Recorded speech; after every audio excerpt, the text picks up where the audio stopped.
manchette aujourd'hui, création d'un fonds pour l'organisme Aide à domicile d'Autrey. Bonjour à tous et bienvenue à votre bulletin d'information diffusé sur les ondes de CTRB, votre télévision locale et régionale, aujourd'hui, le 27 juin 2025, Alain Bellemare au Pépitre. Donc, CTRB a rencontré Jessica Leclerc, qui est directrice générale de ADA, Aide à domicile d'Autrey. ADA qui est venue, donc par sa porte-parole, nous parler d'un nouveau fonds et de l'évolution des services chez ADA. On l'écoute. Je suis en compagnie de Jessica Leclerc. Bonjour Jessica. Bonjour. Tu es toujours encore la directrice générale ADA, Aide à domicile d'Autrey. Oui, ça n'a pas changé dans les 4 dernières semaines. Et notre rencontre mensuelle, cette fois-ci, tu veux nous parler de plusieurs choses. Entre autres, justement, le Fonds Family Prix, qu'est-ce que c'est? Puis peux-tu nous en parler un petit peu? Puis vous avez une bonne nouvelle aussi, je pense, à ce niveau-là. Oui, tout à fait. Dans le fond, le Fonds Family Prix, qu'est-ce que c'est? C'est né d'une initiative entre les différents Family Prix de la MRC d'Autrey et Aide à domicile d'Autrey, donc qui est nous. Et c'est un fonds qui permet d'offrir des services à la communauté aux gens qui sont plus démunis financièrement. Donc, justement, pour venir offrir une accessibilité des services. Et les pharmacies et Aide à domicile d'Autrey, on a quand même des clientèles qui sont similaires. Des clientèles vulnérables, oui, quand même. tout à fait. Et on s'entend que, tu sais, quand on prend de l'âge, on vieillit, tu sais, on a peut-être un peu plus besoin des fois de médication, de soins. Et nous, c'est vraiment notre clientèle, ça aussi. Donc, on s'est trouvé des clientèles qui sont communes et puis on s'est dit pourquoi pas partir un projet comme ensemble. C'est merveilleux, oui. Donc, comment qu'on ramasse des fonds pour le Fonds Family Prix? C'est via des campagnes de financement interne. Donc, chaque année, nous, on déploie une campagne de financement interne et auprès de nos familles, de nos amis, nos collègues et nos aides à domicile, bien entendu. Et puis, on ramasse des fonds avec ça. Également, on a des gens de la communauté qui donnent des dons qui sont aléatoires, donc on les remercie grandement de ça. Et on a aussi des dons de part sociale. Donc, comment ça fonctionne, les parts sociales? C'est quand on est une coopérative, on doit payer une part sociale, comme les jardins, mais nous, on est une coop aussi. Donc, les gens, quand ils ferment leur dossier chez nous, ils peuvent soit reprendre leur part sociale ou décider d'en faire don. Donc, quand ils font le don va directement au Fonds Family Prix. Ah, mais c'est bien. Finalement, c'est grâce à la communauté, grâce à ces dons-là, qu'on réussit à avoir un fonds intéressant. Question, est-ce que votre fonds est avec reçu d'impôt? Avez-vous ces avantages-là à donner ou éventuellement, ça pourrait être quelque chose non, que vous aimeriez? on a fait les démarches, mais comme on n'est pas comment je pourrais dire, un organisme de bienfaisance, on ne peut pas émettre des reçus. D'accord. Donc, on ne fait pas des reçus pour ça. Fait que c'est vraiment comme un don qui est enregistré comme un don, mais il n'y a pas de reçu. Non, je comprends. Donc, c'est beau. Puis, c'est quoi qui a amené les propriétaires de Family Prix à venir vous voir? C'est eux autres qui cherchaient une cause? C'est eux autres que, naturellement, c'est-tu parce que les gens sont aperçus que vous faisiez des belles... C'est quoi qui a créé le lien? Pas nécessairement. Je dirais que c'est vraiment notre président, M. Christian Gagnon, qui est un des pharmaciens propriétaires du Family Prix à Saint-Gabriel-de-Brennan, qui a... je dirais, planter la petite... Semer les idées par rapport à ça. Et puis, c'est lui qui a vraiment rallié les Family Prix vers cette initiative-là, à vrai dire. M. Gagnon, c'est quelqu'un qui est très impliqué dans notre organisation et puis qui promouvoit aussi nos services via la pharmacie et tout. Donc, on est vraiment très fiers de ça. C'est vraiment un bel impact sur la communauté. Et cette année, dans le fond, je veux annoncer le montant qu'on a amassé pour... On va le voir apparaître ici à l'écran. Oui, le montant qu'on va avoir amassé. Donc, on a amassé 5 000 qui vont être des fonds exclusivement disponibles pour la communauté. Donc, c'est sûr qu'on ça passe par une évaluation des besoins. On va regarder c'est quoi le besoin de la clientèle. On va mettre en place les services. Et puis, c'est sûr que c'est un soutien qui est temporaire. Donc, on veut donner de l'accessibilité. Puis ça permet des fois à des gens de se sortir de situations oui, je comprends très bien. Temporaires, urgentes. Donc, nous, on est là pour ça. Au niveau de la pharmacie, justement, ils sont à même de détecter, ils sont, ayant une proximité avec leur clientèle, on pourrait dire entre parenthèses, là, sont à même de voir que la personne elle a des difficultés, là. Elle a besoin d'aide, puis elle ne sait pas nécessairement où aller, ou le recrutement se fait vraiment? Non, le recrutement, c'est vraiment fait par nous, mais je dirais qu'on demande quand même, si les familles prix, on voit des utilisateurs qui auraient des besoins, parce que, je pense que les gens, ils se confient quand même beaucoup à leur... que ce soit à leur pharmacien ou à leur personnel, aux gens qui s'occupent de leur santé. Au moins, ils peuvent référer « Ah, est-ce que vous connaissez la coopérative de services à domicile? Vous pouvez aller chercher des services. » Donc, on va quand même remettre des cartons, on va essayer que les familles prix réfèrent aussi au niveau de l'aide à domicile d'Autrey. Mais c'est vraiment plus une initiative qui est portée par ADA. Donc, c'est vraiment nous qui vont promouvoir, qui vont essayer de trouver de la clientèle et tout. Je vais poser la question plate, mais vous réussissez à répondre à 90 100 des demandes que vous avez? Parce que je sais, comme là, je vois, on parle un petit peu des grands ménages, tu as trouvé des nouvelles ressources, mais même au niveau des préposés, vous avez encore de la place pour accueillir des gens? Je dirais que c'est certain qu'à notre précédente capsule, on parlait de croissance, comme quoi on a 15 de croissance.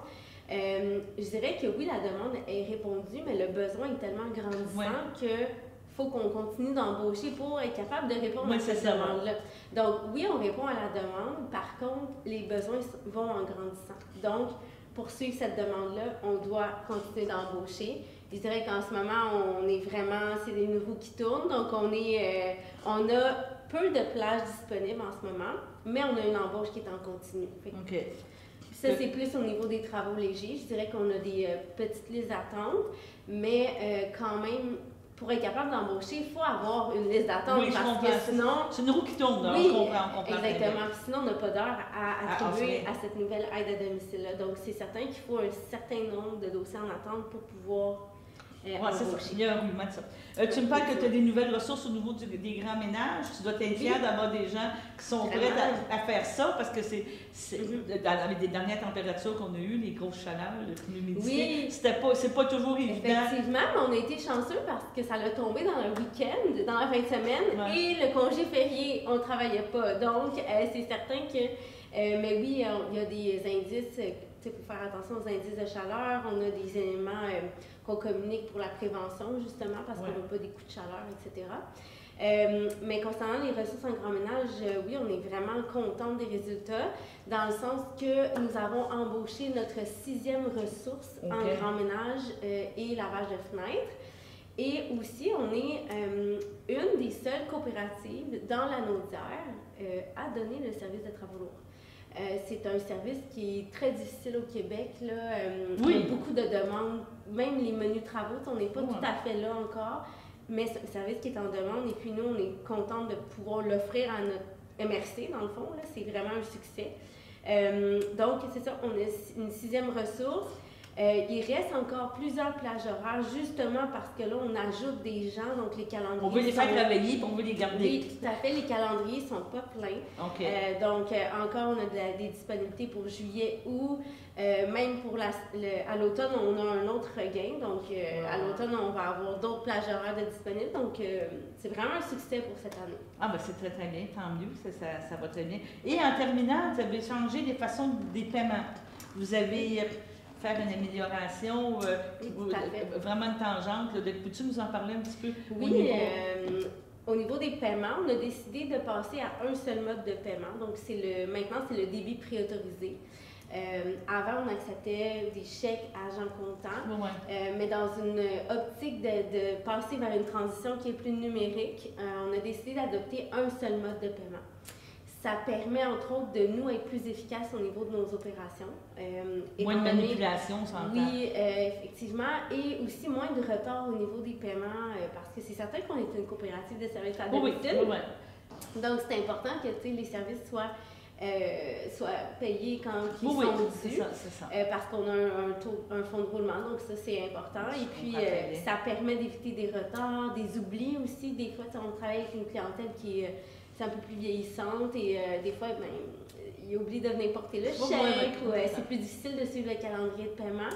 Et aussi au niveau des déplacements, oui, on a une rampe, une rampe d'accès pour les personnes handicapées, mais quand même, il faut se rendre au bureau pour venir payer. Donc, à place, avec le débit préautorisé, Tout est organisé selon un calendrier de paiement. Les gens n'ont pas besoin de se déplacer. OK. Donc Mais tu n'as pas la machine, les gens ne se présentent pas pour ton préposé, pas avec la machine. Non. OK, c'est ça. Les aides à domicile, ils ne touchent pas du tout à l'argent. Donc, ça aussi, ça limite les fraudes, ça limite les pertes de cartes. Ouais. Fait que les aides à domicile ne touchent vraiment pas à l'argent. Donc, tout transige vraiment par l'entreprise. Comme ça, on est certain que tout le monde est protégé, la confidentialité est protégée. Puis quand c'est des travaux ponctuels, bien, vous faites, j'imagine, vous avez un formulaire à remplir. Oui, c'est ça. Exactement. Tout passe par des formulaires de débit préautorisé, puis ça suit le calendrier de paiement, que ce soit un service par année ou que vous recevez un service à la semaine. C'est ça, comme dans le fond, ton loyer. Tu sais, au bout de l'année, souvent, maintenant, les loyers sont par débit préautorisé. Oui, ou les assurances, ou les paiements de voiture. Oui, c'est ça. Tout est un peu en préautorisé maintenant. Oui, mais c'est bien. Donc, très bien. Je ne pense pas qu'il y ait d'autres sujets qu'on veut parler aujourd'hui. Félicitations pour votre 5000 que vous avez créé. Puis j'imagine qu'on peut toujours continuer de vous donner des sous pour ce fonds-là, justement. Oui, tout à fait. Les gens peuvent se présenter pour donner des dons. Ou sinon, via quand on parle de notre campagne de financement, habituellement, c'est au niveau de septembre-octobre. On vous invite à participer, dans le fond, à contribuer. Et puis, voilà. D'accord. Mais je te remercie, Jocelyne. Merci. Bonne journée. Sur ce, passons à la pause. Votre station de télévision de Berthierville vous invite cordialement à son bingo hebdomadaire télédiffusé tous les samedis matins dès 9h30. Depuis longtemps, les fans de CTRB se divisent le joyeux montant de 600 $ chaque semaine à cette joute de bingo. N'oublions pas non plus le super bingo mensuel d'une cagnotte de 2000 $ que vous pourriez vous partager chaque premier samedi du mois. Un moment de fébrilité qui pourrait devenir payant pour plusieurs d'entre vous. Pour vous procurer ces fameuses cartes de jeu, les dépositaires participants sont à Berthierville, le dépanneur Formule 1, la station-service Arnois sur le boulevard Gilles Villeneuve, le marché IGA Extra Famille Mont-d'Or sur la rue Gabrielle Brissette, le marché Métro Boucher sur la rue Notre-Dame et la pharmacie Proxime sur la rue Frontenac. À Saint-Ignace de Loyola, le dépanneur Proxy sur la rue de la Traverse, la boucherie Aldo sur le rang Saint-Michel. C'est donc un rendez-vous hebdomadaire chaque samedi matin à 9h30 sur les ondes de CTRB, votre télévision locale et régionale, celle-ci toujours en haute définition. Toute l'équipe de CTRB vous remercie de votre fidélité et vous souhaite bonne chance.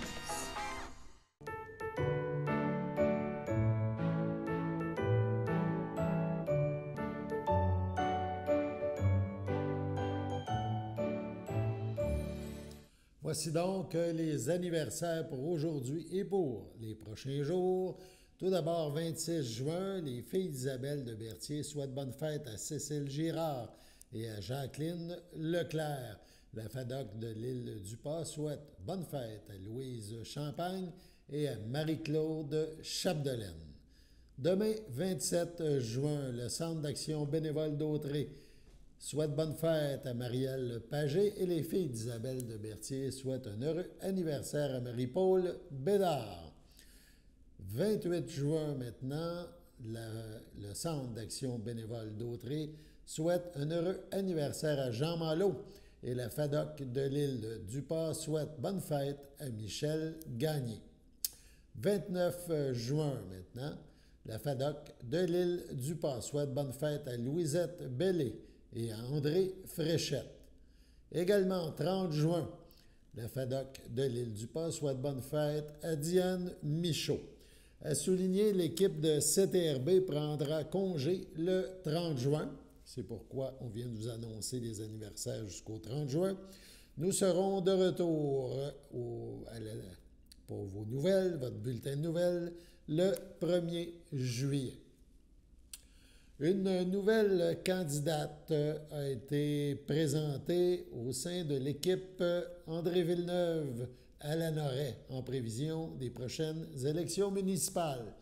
Il s'agit de Lynne Clermont. Madame Clermont mentionne « C'est avec enthousiasme que je vous annonce la nouvelle que je serai à nouveau candidate.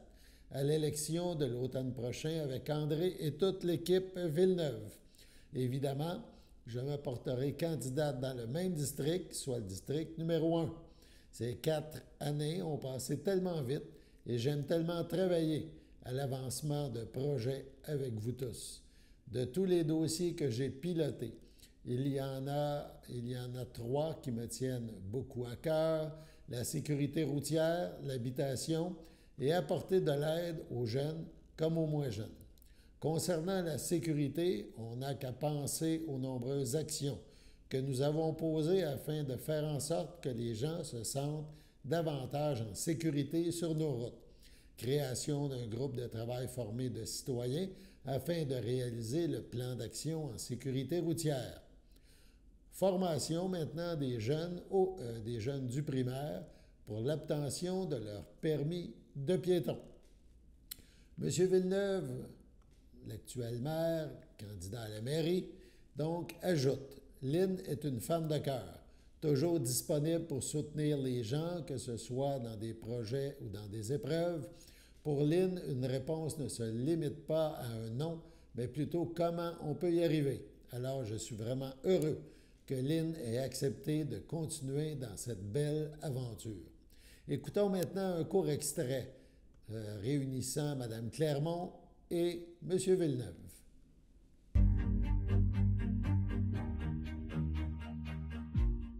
Alors, bonjour à tous. Aujourd'hui, nous vous dévoilons maintenant notre 6e candidate, à la personne de Lynn. Lynn, depuis bientôt 4 ans, tu t'investis énormément en temps et en énergie. On sent que tu aimes vraiment ça. Et là, tu as une annonce à faire aux gens qui nous écoutent. Qu'en est-il? Alors, d'abord, bonjour à chacun d'entre vous. Eh bien oui, j'ai vraiment le goût de continuer à m'investir dans notre communauté. C'est pourquoi l'automne prochain, je serai à nouveau candidate avec toute l'équipe Villeneuve. C'est une expérience incroyable. En même temps, on sent que lorsque nous sommes à l'écoute des gens, on fait vraiment la différence. Eh bien, Lynn, je confirme que tu as vraiment cette volonté d'accompagner les gens, que ce soit pour des projets ou pour résoudre des difficultés. Nous sommes vraiment très heureux de t'avoir à nos côtés. Merci d'être là. Eh bien, mesdames et messieurs, voilà qui complète le dévoilement des candidates et candidats d'équipe Villeneuve. Merci de votre attention et comme toujours, n'hésitez pas à nous interpeller. Nous vous répondrons avec grand plaisir. Sur ce, nous vous souhaitons un bel été et nous vous disons à très bientôt. Au revoir.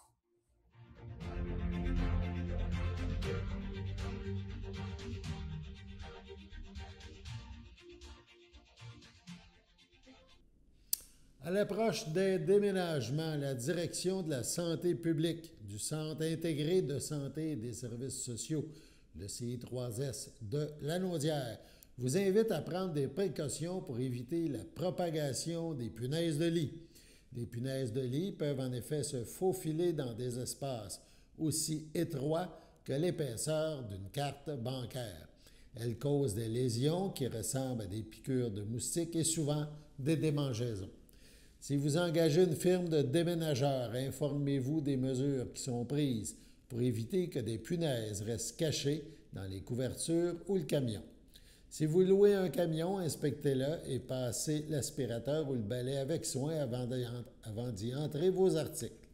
Assurez-vous que le camion et le matériel de déménagement, incluant les couvertures, soient exempts de punaises.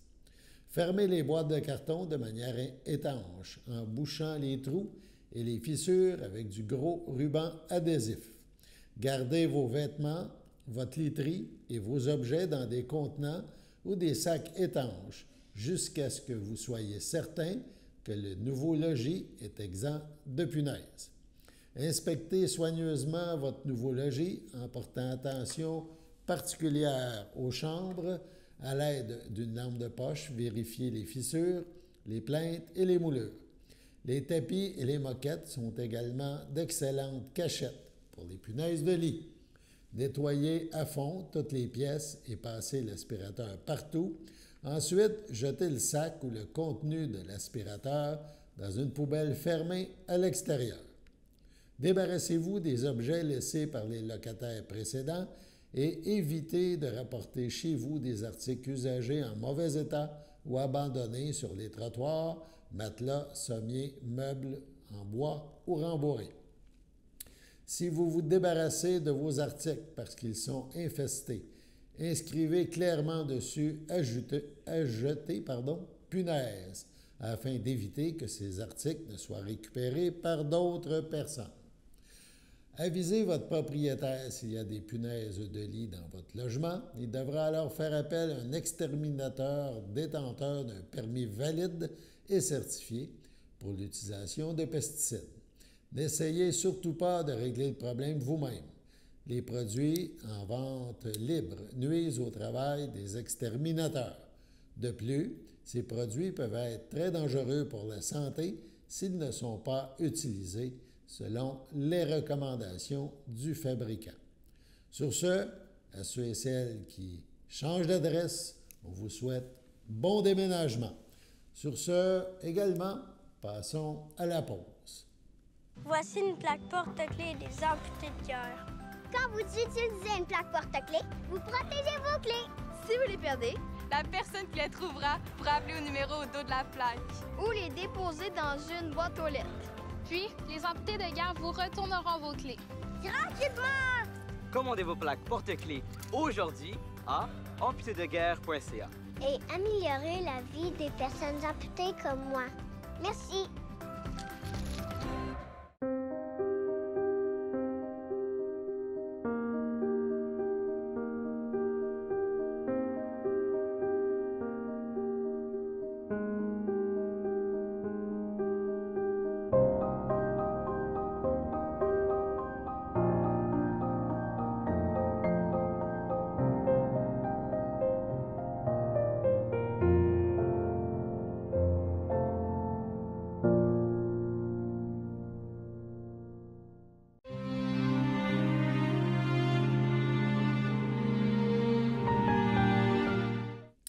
À Joliette, le 21 juin dernier, à 75 ans, est décédé M. Thomas Dupuis, époux de Diane Robinson, demeurant à Sainte-Élisabeth. Il laisse dans le deuil, outre son épouse, ses enfants. Gino Dupuis, Mario Dupuis, Karine Thibault, ses petites-filles Isabelle Dupuis, James Grenier, ses arrière-petits-enfants Serena et Hayden Grenier, sa belle-famille Robinson, ainsi que plusieurs autres parents et amis.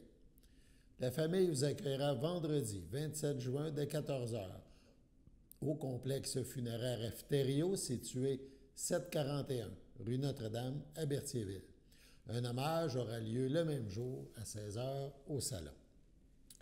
À son domicile, le 19 juin, à l'âge de 76 ans, est décédé M. Michel Brizard, fils de feu Octave Brizard et de feu Marie-Jeanne d'Estrempe, demeurant à Saint-Cuthbert.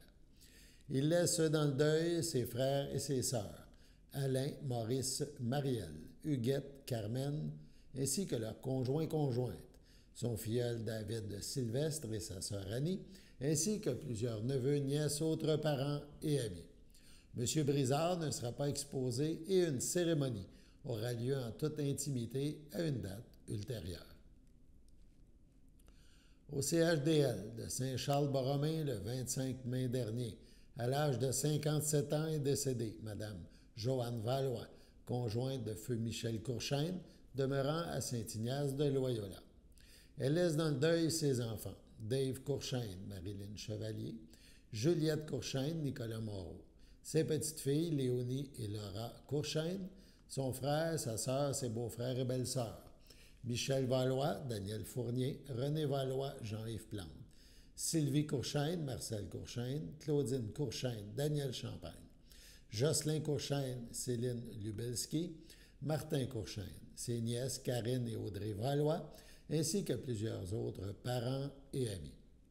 La famille vous accueillera vendredi 27 juin, de 19 à 21 heures, au complexe funéraire Thériault, rue Notre-Dame à Berthierville, ainsi que le samedi 28 juin, dès 10 heures, suivra une liturgie à la chapelle du complexe à 14h30.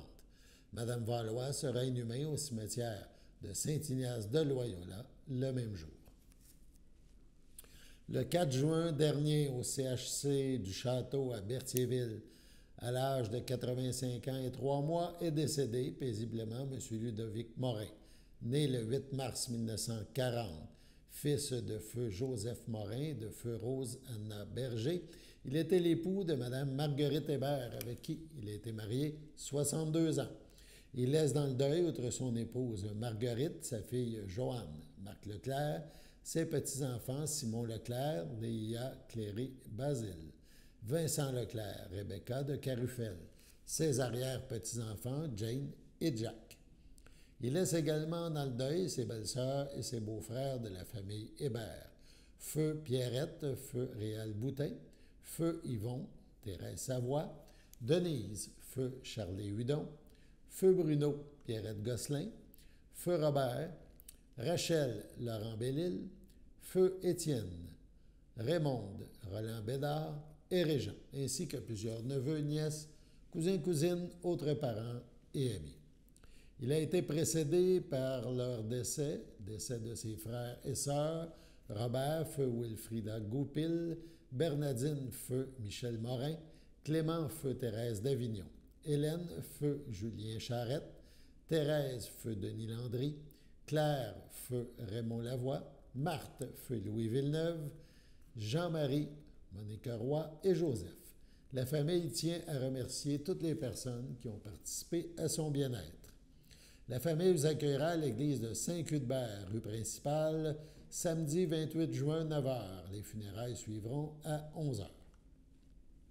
À l'hôpital de Saint-Jérôme, le 17 juin dernier, à l'aube de ses 96 ans, est décédée Mme Yvette Raymond, épouse en première noce de feu Maurice Gouget et en seconde noce de feu Bertrand Fournier, demeurant à Joliette. Elle laisse dans le deuil ses enfants, Claude Gouget, Doris Côté, Francine Gouget, Marcel Blot, Michel Gouget, Christiane Huppé, Daniel Gouget, Nicole L'Espérance, ses petits-enfants Nancy, Pierre-Marc, Jean-François, Maxime, Marie-Pierre, Isabelle, Valérie, David et Kim. Ses 16 arrière-petits-enfants, sa sœur Monique Raymond, feu Gérard Layette, ainsi que plusieurs autres parents et amis.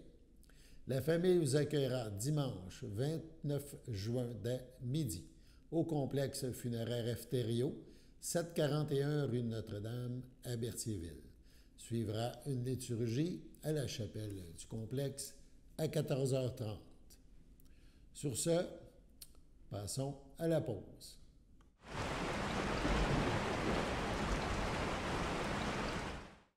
Bienvenue à votre météo avec Théo. Aujourd'hui, vendredi soir, il y aura une température de 19 avec un ressenti de 20 ainsi que de la pluie de 10 mm. Ensuite, vendredi nuit, il y aura une température de 15, un ressenti de 13 avec de la pluie de 10 à 15 mm. Pour samedi matin, il y aura une température de 15, un ressenti de 14 avec de la pluie de 5 mm. Pour samedi après-midi, il y aura une température de 22, un ressenti de 26 avec de la pluie de 2 à 4 mm. Pour samedi soir, il y aura une température de 21, un ressenti de 24, ainsi que de la faible pluie de 1 à 3 mm. Pour samedi nuit, il y aura une température et un ressenti de 17, avec un ciel plutôt nuageux. Pour dimanche matin, il y aura une température et un ressenti de 18, avec un ciel plutôt nuageux. Pour dimanche après-midi, il y aura une température de 26, un ressenti de 32, ainsi qu'un ciel variable. Pour dimanche soir, il y aura une température de 23, un ressenti de 28 avec un ciel variable. Et pour finir, dimanche nuit, il y aura une température et un ressenti de 18 avec un ciel variable. C'était tout pour votre météo.